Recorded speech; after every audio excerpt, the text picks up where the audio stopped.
I'm Dr. Rachel Sperring and I'm a senior researcher at Qualifications Wales. Experiences, alongside knowledge and skills, are an essential component of the Curriculum for Wales framework.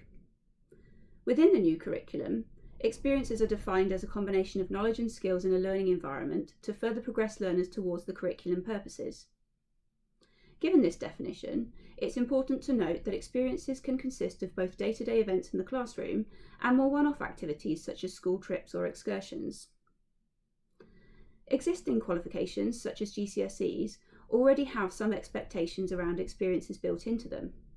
Some obvious examples include practical investigations in science and fieldwork outside of the classroom in geography.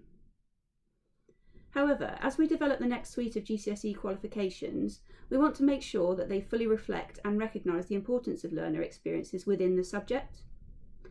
The precise way that it's achieved is likely to vary by subject. In some cases, experiences outside of the classroom are likely to be extremely important. In other cases, experience of practical activities within the classroom or the applications of digital technology will be deemed essential elements of the subject.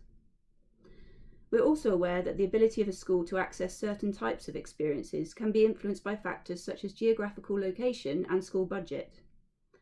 Therefore, where possible, we know that consideration needs to be given to allow schools the flexibility to contextualise experiences to their local area and situation where appropriate. Whichever experiences are included, we intend to carefully think about whether they will need to be assessed, either directly or indirectly, through the qualification.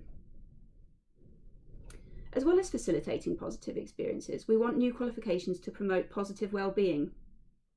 We know from reviewing the research in this area that learners' well-being in relation to assessment is a complex issue. Many factors can influence well-being in this area, including the type of assessment, for example, written exam or performance assessment, how much assessment there is, and also the frequency and timing of the assessment. Furthermore, factors such as the number of qualifications a school enters a learner for can have a real impact on learner well-being.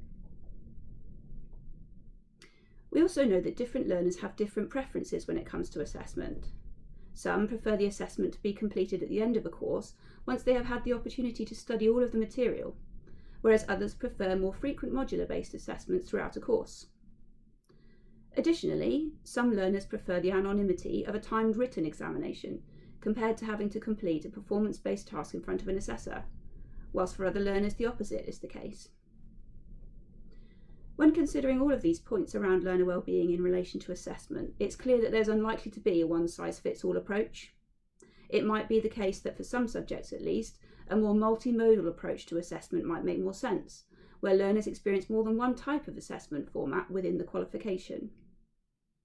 In summary, we know that meaningful learner experiences and positive well-being are going to be really important for us to consider when developing the new suite of qualifications for the Curriculum for Wales. We're looking forward to hearing your views and ideas on this complex area as part of the National Network conversation.